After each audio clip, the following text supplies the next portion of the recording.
যেখানে মাথায় করে রাখার কথা দেশের একমাত্র নোবেল বিজয়ীকে, সেই ডক্টর মোহাম্মদ ইউনূসকে হাজিরা দিতে হয়েছে শ্রম আদালতে, কখনো নিম্ন আদালতে, আর কখনো দুর্নীতি দমন কমিশনে। হয়রানিমূলক মামলায় বারবার হাজিরা, সাজা আর নানা অপপ্রচারে মন ভেঙে যাওয়া এই বাঙালিকে প্রাপ্য সম্মান দিয়েছে বৈষম্য বিরোধী ছাত্র আন্দোলন। ছাত্র জনতার অভ্যুত্থানের পর মাথা উঁচু করে অন্তর্বর্তীকালীন সরকারের প্রমাণের দায়িত্ব দিতে দেশে ফিরছেন তিনি। 2006 সালে গ্রামীণ ব্যাংকের মাধ্যমে বন্ধকবিহীন ক্ষুদ্র ঋণ দিয়ে গরিব মানুষের ভাগ্য ফেরানোর জন্য শান্তিতে নোবেল পুরস্কার লাভ করেন ডক্টর মোহাম্মদ ইউনূস। তার কিছুদিন পর তত্ত্বাবধায়ক সরকার নিয়ে এক গভীর সংকটের সময় প্রধান উপদেষ্টা হওয়ার প্রস্তাব পান তিনি। সেনা সমর্থিত সেই তত্ত্বাবধায়ক সরকারের দায়িত্ব নিতে অস্বীকার করেন ডক্টর মোহাম্মদ ইউনূস।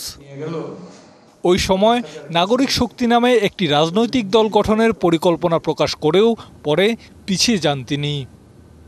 2011 সালে গ্রামীণ ব্যাংকের ব্যবস্থাপনা পরিচালকের পদ নিয়ে তার সাথে মতবিরোধ শুরু হয় তখনকার আওয়ামী লীগ সরকারের।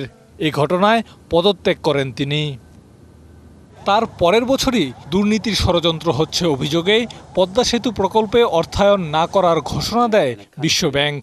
এর পেছনে ডক্টর মোহাম্মদ ইউনূসের হাত আছে বলে বারবারই বলে আসছিল আওয়ামী লীগ সরকার। তারপরই ডক্টর মোহাম্মদ ইউনূসের বিভিন্ন প্রতিষ্ঠানের বিরুদ্ধে 150-রও বেশি মামলা করা হয়। তবে এখানেই থেমে যায়নি মামলার রাজনীতি।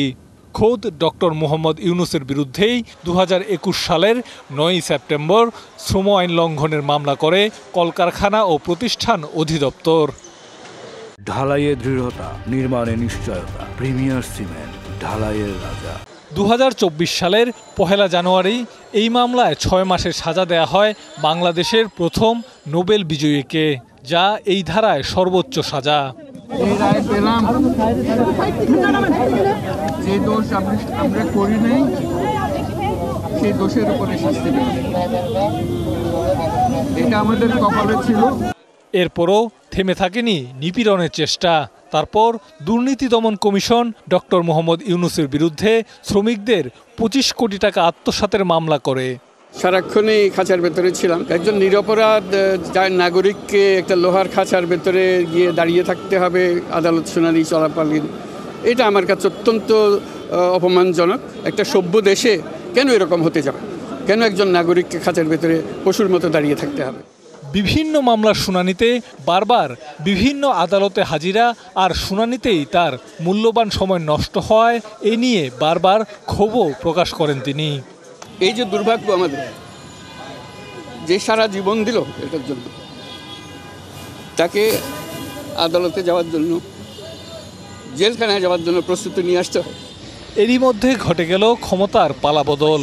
ছাত্র জনতার অভ্যুত্থানের পর এর নেতৃত্ব দেয়া ছাত্রদের প্রস্তাবে রাজি হয়ে অন্তর্বর্তী সরকারের দায়িত্ব নিতে চলেছেন doctor Mohammad Yunus. Nabil Jahangir, DBC news, Dhaka.